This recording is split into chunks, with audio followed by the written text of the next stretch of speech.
ஒரு பொண்ணு நல்லா சப்பியாக இருந்தா. அவளோட அப்பா அவளுக்கு பிடிச்சதெல்லாம் வாங்கி தருவார். அவள் அம்மா நல்ல ருசியாக சமைச்சு வயிறு நிறைய சாப்பிட கொடுப்பாங்க. அவள் ஃப்ரெண்ட்ஸும் எந்த உருவகேலியும் பண்ண மாட்டாங்க. அவள் கூட அன்பாக ஜாலியாகவே இருந்தாங்க. அதனால அவளும் சந்தோஷமாக இருந்தா. இப்போது படிப்பை முடிச்சுட்டு வேலைக்கு போனான். அங்கேயும் எல்லாரும் ரொம்ப நல்லாவே நடந்துக்கிட்டாங்க. அப்போது ஆஃபீஸில் புதுசாக ஒரு பையன் ஜாயின் பண்ணான். அவளுக்கு அந்த பையனை பிடிச்சிருந்தது. அவனும் நல்லாவே பேசினான் அவகிட்ட. அதனால ஒரு நாள் அவன்கிட்ட போய் அவன் மனசில் இருந்ததை சொன்னான். ஆனால் அவன் உருவத்தை கேலி பண்ணி கிண்டலாக பேசி அவளை அவமானப்படுத்திட்டான்.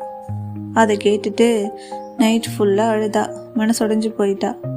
இருந்தாலும் அவன் மேலே இருந்த கோபத்தில் உடல் எடையை குறைக்க ஆரம்பிச்சா. கொஞ்சமாக குறைஞ்சதும் அவன்கிட்ட போய் ஒருவேளை நான் ஸ்லிம்மாக ஆகிட்டா என்னை ஏற்றுப்பியா அப்படின்னு கேட்டா. அதுக்கு அவன் பார்க்கலாம் அப்படின்னு இன்னும் கோபப்படுத்திட்டான். ஸ்லிம் ஆகி நான் அவன் ரிஜெக்ட் பண்ணுறேன் அப்படின்னு வெறியோட குறைக்க நான் வெயிட்டாக இருக்கேன்னு தானே என்னை வேணான்னு சொன்னேன்.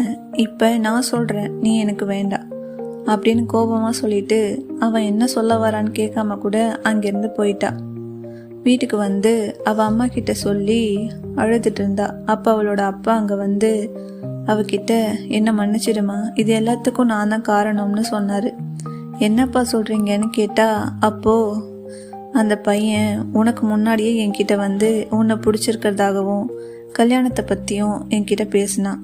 நான் தான் அவன்கிட்ட உடல் பருப்பனாக இருக்கிற பல பேர் ஆரோக்கியமாக இருக்காங்க, ஆனால் இவளுக்கு நிறைய பிரச்சனைகள் இருக்குது உடம்புல, எங்களுக்கு சொல்ல கஷ்டமாக இருக்குது, உன்னால் ஏதாவது பண்ண முடியுமான்னு கேட்டேன். அமைதியாக போயிட்டான்.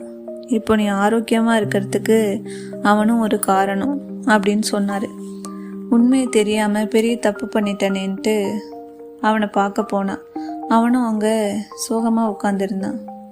இவளை பார்த்ததும் சந்தோஷப்பட்டான். 2 பேரும் ஒன்று சேர்ந்துட்டாங்க.